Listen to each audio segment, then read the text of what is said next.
Marvel Studios and the Black Panther finally opened at Ster-Kinekor film theatres around the country last week Friday.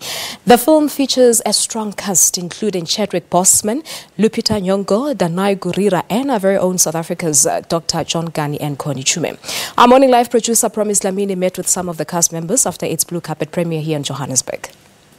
The Black Panther lives, and it is your time to be king. The war is coming.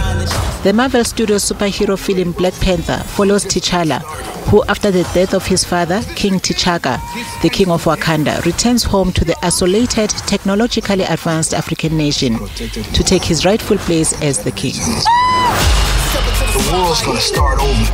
I'ma burn it all. The blue carpet was rolled out for the much-anticipated South African premiere, where fans dressed in their best Afro-chic fashion rubbed shoulders with some of the film's main characters, including Dr. Kani, Lupita Nyong'o, Connie Chiume, and Danai Gurira. It was almost like it was meant for this audience. People saw themselves. People were moved and felt very proud. They had their own language. They saw people they know. It was almost like the 3D version of us being part of the story.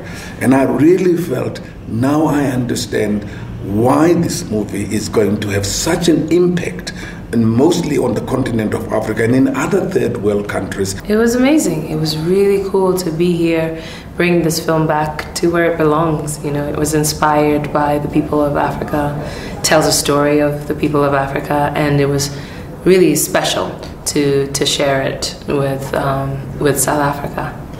Yeah, I mean, it really felt like, bringing it home in a lot of ways, and that feeling of like the fact that the language was a language from this nation, and there was so many things that were from this nation that poured into this film, and so it really felt like it was I got teary-eyed sometimes listening to the audience experience it. Yeah.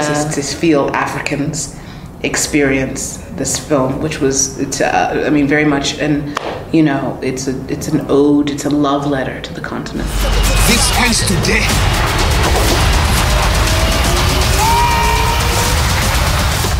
The security of Wakanda is maintained by a fierce elite all-female security force, the Dora Milaje, headed by Okoye, a role played by Danai Gurira.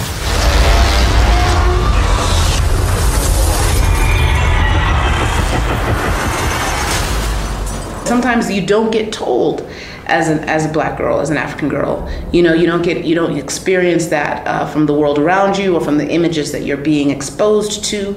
You don't actually get to recognize that in yourself.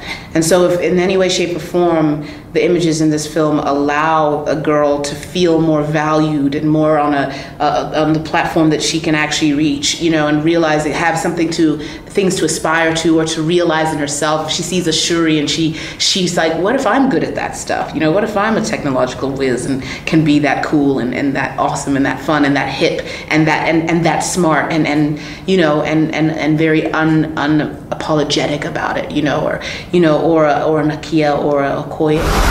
It's a third world country. South Africa's culture and heritage also takes a center stage as isiXhosa has been adopted as the official Wakanda language, and some of the country's musicians feature in the 14-track album. It's such a privilege and an honor to be in this soundtrack. It's such a huge thing internationally, not in Africa only.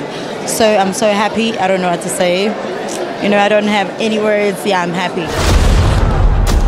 They looked for it in South America, but it was in Africa. Sometimes I try to do a rewind of my life. Sometimes I even try to understand why people say I have made that contribution. I'm a legend, I'm an icon. It is tiny moments like this that when you sit there and you say, thank you to mom and dad, looking at to my people, to my nation, that I was allowed an opportunity to make that contribution, that Marvel would agree to adopt isiXhosa as the official indigenous language of an imaginary country called Wakanda. Damn, we're not doing bad in this country. We're getting there. Little patience, but we're getting there. You get to decide. Fans could not contain their excitement and African pride for a film that portrays Africa's first black superhero comic character. It was a brilliant film. It portrayed Africans in Africa in a really amazing and different light. It was nice to see females, playing powerful roles. So I think all in all, it was a very good movie. Promise Dlamini for Morning Live in Johannesburg.